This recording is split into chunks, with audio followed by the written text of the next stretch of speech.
Last week, during day one of the Duel in the Dirt in Louisville, Kentucky, bareback rider Tyler Waltz danced his way into the finals with a 91.5. He'll match with red-hot rider Brian Bain, who was not far behind with an 89. In bull riding, Super Dave Samsel will match with young upstart rider John Mincy from the CBR. And in saddle bronc riding, Texan Isaac Diaz will go head-to-head in a duel with Louisiana's Curtis Garton. It's head-to-head showdown time as the world's toughest rodeo, presented by Pro Roughstock, wraps up day one of the 2014 Duel in the Dirt.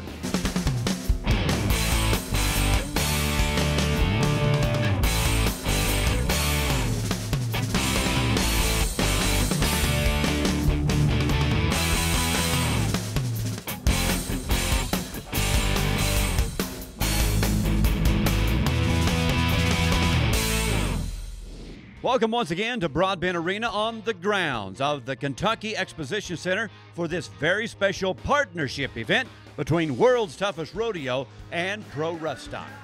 Hi everybody, I'm Justin McKee alongside PBR World Finalist Cord McCoy and World Champion bareback rider Kelly Timberman. And Kelly, we're doing things a little bit different here this week at the National FFA Convention. Yeah, well, you know, instead of the Final Four round that we normally do, it's going to be a two-man head-to-head winner-take-all, which is World's Toughest is famous for. On top of that, you know, we are very excited to be part of the National FFA Convention here in Louisville, Kentucky. And the FFA people get wild, and they will do that again tonight. And you know, this is the FFA convention, and most people would assume that all these FFA kids have been to a rodeo, but that's not necessarily the case. Well, you know, where we grew up, that we'd all been to a rodeo or probably been involved in a couple of them, but here at the National FFA convention, there's kids from all over the United States. You take kids from New York City that may be in horticulture, or kids from Los Angeles that may be in ag science. This will be their first rodeo they've ever seen, so this is going to be an exciting performance. Well, and that explains a lot of the enthusiasm you hear, along with a lot of 14-year-old girls going gaga over cowboys. There'll be a lot to cheer for tonight in our head-to-head showdown. Guys, let's review how we got here. In the bareback riding, it was Colt Katafe on Shuck and Jive. We had 4 guys trying to become the 2 guys we'll watch here tonight. And this is a cowboy from Martin, Tennessee, on a horse that he's going to get to the whistle on. Oh, man, this is a young colt of theirs. You know, Dave Moorhead brings these horses to the event, and the only thing that you could dock is that one jump where that horse had the stutter step in there. You can't take anything away from the ride. You know, the kid come out and just knocked it out of the park. And Stephen Peebles, the 2012 world champion from the Pro Roughstock on Spoonie from Three Hills.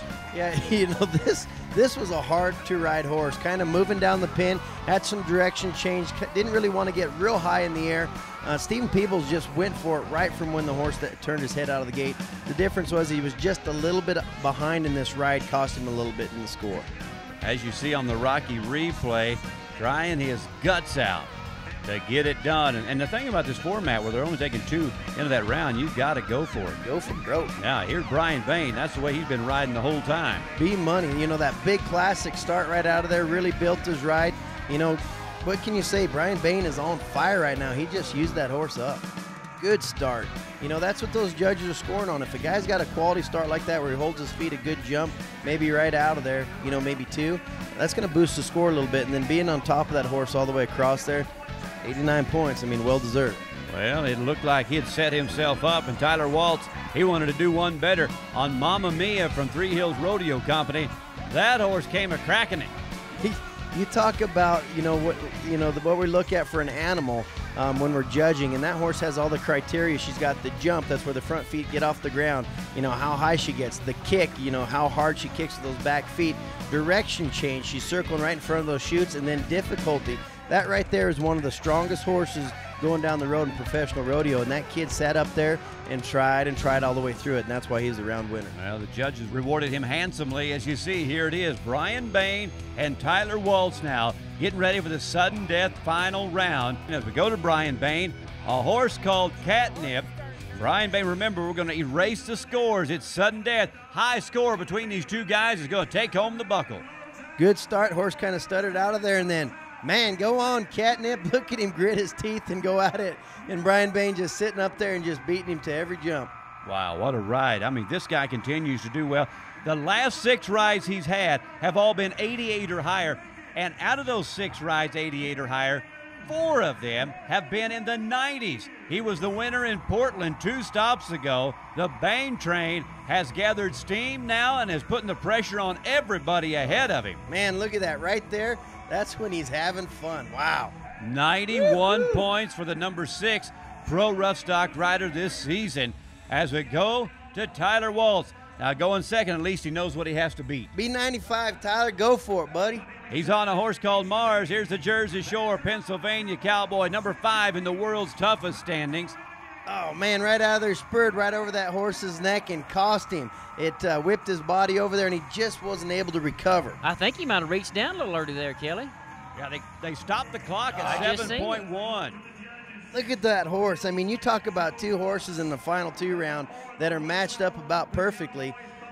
If he wouldn't have spurred over that horse's neck, he'd have been in contact all the way across there, and that would have been a different story. Well, he knew that he had to beat 91 points, and maybe when he got to 7 seconds, he realized that he wasn't going to do it in it. Well, a good-looking ride here as we take a look at Brian Bain, the Showdown champion here, with 91 big points. If a horse has timing where they're, every time they're hitting the ground square and they're basically staying there for the same amount of time, you can time it up and know how to show off, like pick a horse up and show your stuff. We come out and he reared out and made that first jump, and I'm like, oh my gosh, that's the kind of horse that you just dream to get on every day. If I could get on one like that every day, I'd ride till I was 60. Well, congratulations, Brian. You've also set a new record. That is the 5th 90-point ride in a season. That's more than any bareback rider has put together, and there's still some more events and the finals yet to go. Bull riding is up next, and once again, we've got Super Dave Samsel in a final round. And once again, he'll be up against someone 20 years younger than he is. We'll find out what happens right after this. Welcome back to Broadbent Arena here in Louisville, Kentucky, along with the National FFA Convention. We're getting ready for head-to-head bull riding competition and the championship from day 1 of the Duel in the Dirt. Cord, Kelly, let's review how we got here into the final 2. There were 4 men trying to make it here. We started out by watching the Iowa Cowboy, the young Amish man, Freeman Yoder, tried to ride disco and did. No problem here. Oh, good ride. That bull was kind of trying to trick him a little bit, turning left, but going wide around there. I was pretty impressed with his riding. He just didn't have enough bull to get in there, but, I was impressed with just his ability. Away from his hand, kind of wrapped it up, made a perfect ride. Yeah, 80.5. He'd have to wait and see if it would hold on and get him in there. Nick Leica is the next guy out of Minnesota, Garden Valley, Minnesota, going up against Impossible Dream. And this bull just a notch or 2 better than the last bull we've seen. He was. A good ride, too. Stuck it all over him. That bull turned out there into Nick's hand and stayed hooked the whole 8 seconds. So I don't think it was that much of a challenge for Nick. Threw over his head a couple times just to make it look good, but I don't think he ever had any trouble with that one. We need just a little more bull power, and guess what? Ask and you shall receive. Here is John Mincy from West Plains, Missouri, going up against Predator. And John Mincy, he too, look at that, working it. Little better bull, stayed out of the well and finished him off. Definitely harder to ride, Justin. You take the way that bull is spinning, he's got a hole there. They call it welly. He's like he's spinning around a pole, wanting him off into the middle there, and he kind of fought it off the whole time. Impressive bull ride. Yeah, if you fall down in there with horns like that, you can get 150 pounds of ground round bull rider if you're not careful. 87 points, so he takes the lead, and then 43-year-old Dave Samsel, he's going up against Dark Vader, and this bull, hey, he's got some moves. So does Dave Samsel. Oh, he matched him. I tell you what about Dave Samsel. He's been riding bull since Moby Dick was a minnow, so it ain't no new thing for him. He not only gets by him, he gets by him good, and the judges are going to love this. He stuck it all. And he put on a clinic there. They saved him for last, and he looked back and told him he liked it. Yeah, 88.5 points. So it's John Mincy, 87, and Dave Samsel, 88.5. And here we go for the championship of day 1. Now the scores are erased. It's sudden death. High score wins. And here's the young West Plains, Missouri Cowboy on 6 and Stones. Well, this is when the pressure's on. All you have to do is stay on right here. Coming around into his hand. He's did it once last week. Just got to finish it off. Oh, Make it. did he? He made it. He did make Oh, it. he kind of run off the back of the rope there for a while. I was looking at the judge on the left, judge on the right, waiting for a sign. Yeah, here's your Rocky replay. I know when you grow up around West Plains, Missouri, there's a lot of people that raise good bulls around there. He's probably been practicing his whole career, even though he's very young, and I mean it paid off. There's plenty of opportunity around there. Good ride there. He kind of got off his rope there at the end, and he just had to grit it out them last couple of jumps. Well, Dave Samsel knows what he has to beat, and he's been in the 90s before a lot of time. Matter of fact, first time he was 90, John Mincy wasn't even born. Here's Dave Samsel, number 2 in the Pro Rough Stock Series, and he's going up against, holy moly! Ow. That's the name of the bull, and that's what I'm going to name that buck off. Oh, that's tough right there, especially Dave Samsel. You talk about him, or you talked to him earlier, and he tries to put space in between his 2 rides, and that one right there is going to slow him down a little bit. Ooh. Oh, man, he won Jacksonville, he won Portland, he won Salina. He's chasing McKenna Wimberly for the World Championship. He's going to retire this year. He is not going to catch John Mincy for the buckle here at the National FFA Convention. It's John Mincy with a big 91-point ride on sticks and stones. You don't have to be a world-class judge to judge this one. One guy rides, one guy gets bucked off, and that means John Mincy's the champion. To be honest with you, sometimes I'm scared to death, but you know, you just got to put that aside, and when you get down in there, you tend to business, and you know, I got God on my side, and you know, he'll see you through it. He won't bring you to nothing that he can't see you through. So, well, you know, I ain't never been 91 before. That was my first time to even, you know, break 90, and man, it was just awesome. Just no quit, and if you know, you get tired of falling off after going for a while, and you just bear down and ride. And guys, I just found out that John Mincy bought his Pro Rough Stock card before this event, so he got a pile of points and might have a chance at making the finals if he continues during the last 2 events of the regular season. That'll be fun to watch. But coming up next, 2 PRS champions go head-to-head for bragging rights during day 1 of the Duel in the Dirt from Louisville. Welcome back to Broadbent Arena here in Louisville, Kentucky. With the National FFA Convention, we're ready for the head-to-head championship of day 1 here at the Duel in the Dirt in saddle bronc riding. Justin, in this head-to-head matchup, we have 2 PRS riders. Each has won a title earlier this season, Isaac Diaz and Curtis Garton. Well, let's take a look at the highlights and how they got here. We had 4 men trying to become the final 2 for this showdown round. Jade Blackwell of Rapid City, South Dakota, went up against Sugar Bear. He was the first rider out, and not a bad start. Decent ride. He missed a lick there, but then he finished pretty strong. Yeah, and the only thing they could dock him on was that, you know, that step where he missed. On a horse that good and that easy to ride, you need to just be knocking it out of the ballpark from the get-go. And, you know, that aggressiveness is part of the score, too. You know, you got to show off that animal.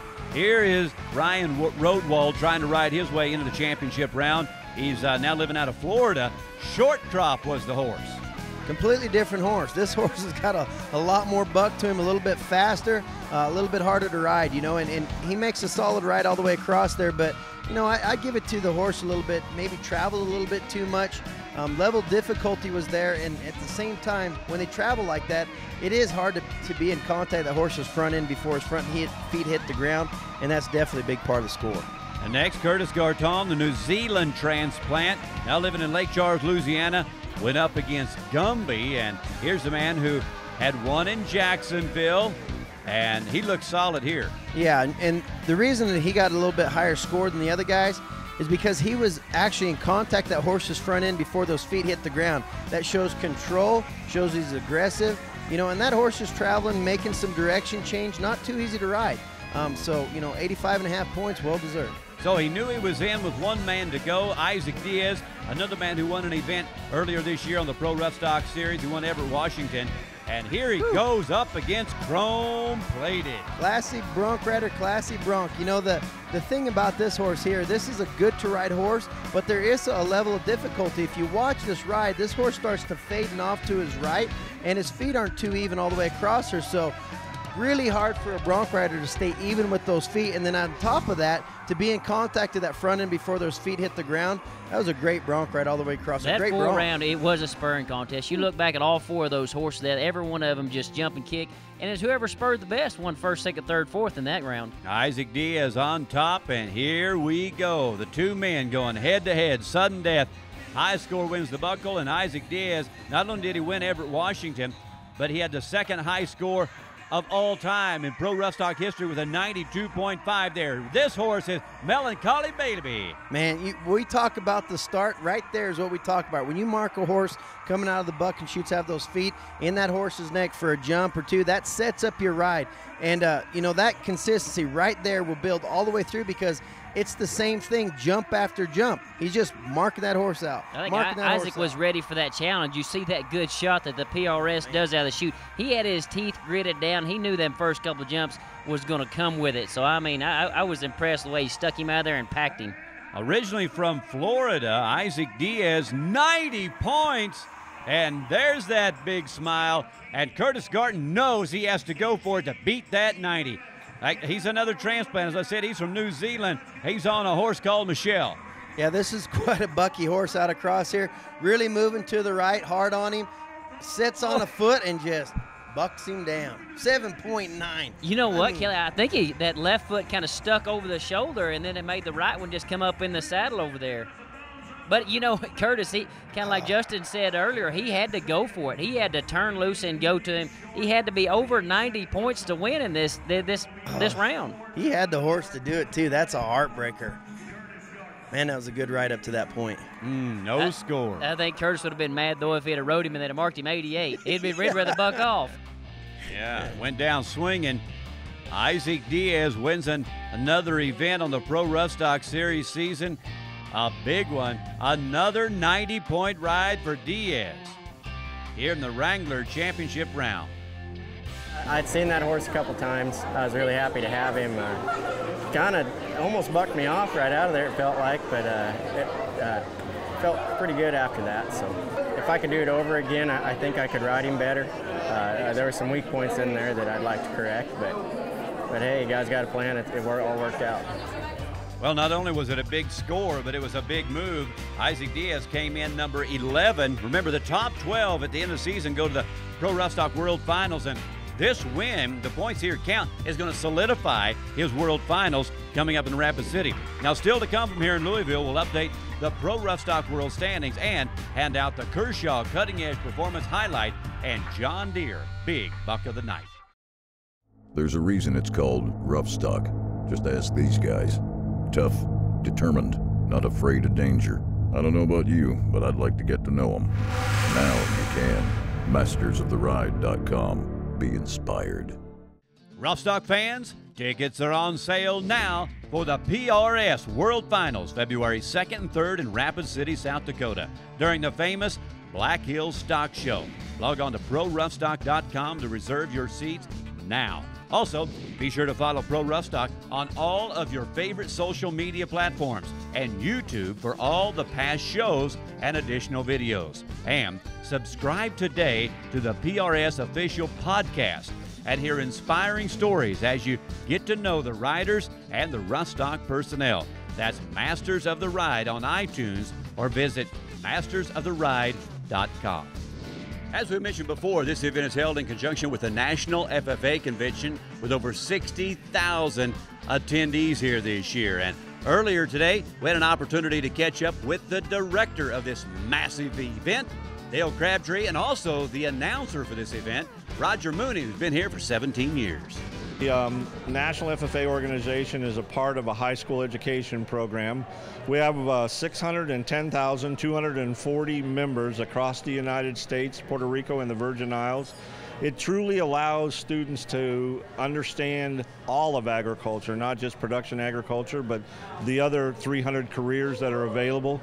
It's tomorrow's leaders in learning by doing, and has provided great opportunities for these students.